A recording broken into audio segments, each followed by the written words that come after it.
everyone. Today's video will be a short video, just a little bit of an instructional video. If you've watched any of my unboxing videos, you'll see that one of my favorite box subscriptions is a nail strip subscription. This is one that I'm going to be wearing after I take off the ones that I've got now. And these nail strips are very easy to put on. They're great products. I just love them. So I wear them frequently. As you can see, I have Christmassy ones on now.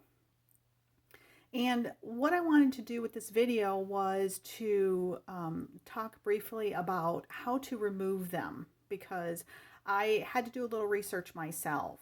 I use these nail strips with a quick dry top coat. It makes them last longer and keeps them from bubbling. So there's a little bit of added stuff to take off, but the process that I have found that works best for me is no different than if I just use the strips by themselves without anything. And the process works great if I use double strips. I layer. So right now you can see here that I'm getting a little bit of space between my cuticle and my nail strip. I would typically let it grow a little bit longer before I take them off, but we are coming close to the holidays and I really want to put this new scent on, so I'm going to go ahead and take them off now. So the first thing that I do, or maybe I should tell you what I use, is I use a nail file, cotton balls, and then a nail polish remover, and I'll get to that in just a minute. The first tip that I have that I learned from my daughter, who actually went to nail school, she said one of the reasons I had a lot of trouble getting my nail strips off was that there's adhesive that you have here, and of course the adhesive helps them stay, but is also harder to get off with nail polishes. So what she suggested was that I file into the nail strip. So I'm actually going to do that on this one while I'm talking. I'm going to file into the nail strip because that will help the nail polish soak in. I'm sorry, nail polish remover. That'll help it soak in a little bit more. And it does make the process quicker to take them off. Now, when I'm layering the strips, of course, I've got to do more filing. And I don't want to file too much because I don't want to get down to the nail where I'm actually filing the nail. But with having that top coat on there, it's actually pretty thick. So, I mean, not uncomfortably thick, but it's thick enough that it takes me a little bit of filing. So what I basically go by is when I can start seeing, like on this one, I am seeing it was the red. Here's you can see my the nail bed through it. So that's good. And then I'm just going to do a little bit of filing here on the edge.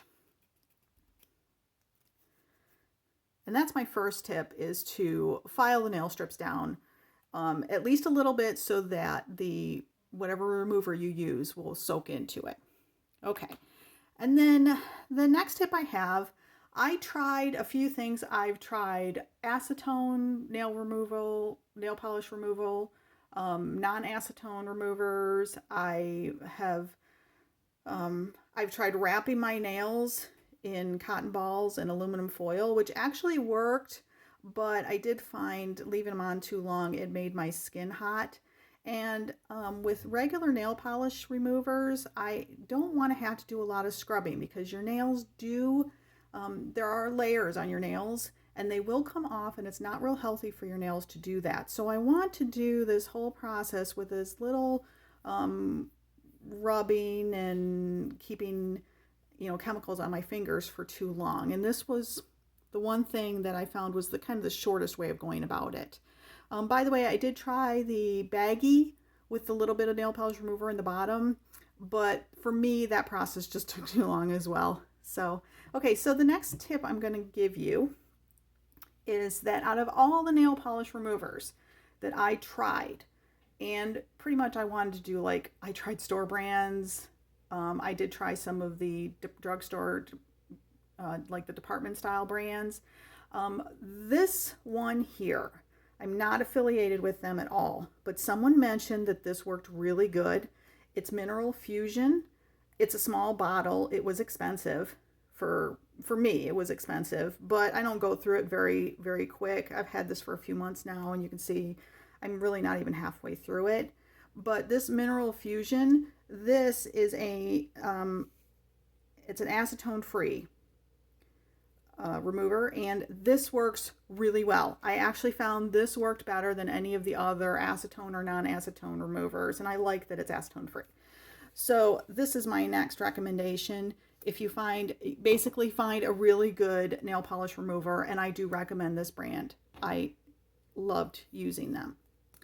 And then I just put a little bit on my cotton ball. And the next thing I'm going to do is I'm going to just hold it on here. So I typically do this while I'm watching TV or, watching a video on my computer or something, or watching YouTube videos. And I just basically hold this on here for, I don't know, maybe about 30 seconds or so. You want to hold it on long enough for it to kind of soak in. And also the way I'm doing this with my finger on top is I'm giving a little bit of heat to it with the pressure from my thumb here. So the heat and the holding it there and having filed it makes it easier for the nail polish remover to work. So I do this for about 30 seconds. You could go longer, but you really don't want to you don't want to leave it too long. That's why the aluminum foil thing didn't work well for me, because I left it on my fingers too long and it actually burned my skin a little bit. So now I'm going to show you that you can see that the cotton ball is sticking to it and it's not off. So I do have to do some rubbing, and that's what I'm going to do here. Look at that. Off, done. Wow, that one actually was quicker than I even expected today. So I'm so glad that worked so quick. They don't always work that quick. Sometimes you do need a little bit more rubbing, but too much rubbing and you start taking layers off your nails, which I don't like to do either. So you can see this process was actually really quick. I mean, my talking, of course, is making the video long, but this I found works really well for me. And I'll go through and do the rest of my nails and I'll be done real quick. I'm not going to do that on the video, but if I had filed, if I had filed this nail, I would use this same cotton ball for this one. This one, I could keep doing it. This will actually remove it. See, it's already starting to remove it. Wow, that was even quick too. And I didn't even file that one. Look at that. Which just is a testament to the nail polish remover. So that worked well too. I didn't even need to file on that one. Some of the strips will come off easier than others. And then you're going to have some of them that won't come off that easy. So you saw even that one, I didn't even file. But I like to do the filing. That makes sense to me because I do know that depending on how thick the strip is, you do sometimes need to have the nail polish remover soak in. And the filing tip worked really well. So that's it for today's video. I just wanted to, for anyone who was looking for, instruction on how to remove the nail strips, that removed it. And I got cotton ball sticking in that one. This removes it really well. So if you like this video, please take a moment to hit the like button down below. And if you subscribe to my channel, that would absolutely make my day. Thanks so much for watching. I hope these tips have helped you or will help you in removing your nail strips and with as little work and damage to your nails as you can. So thanks so much for watching, guys. I really appreciate that you stopped by and did. Have a great day.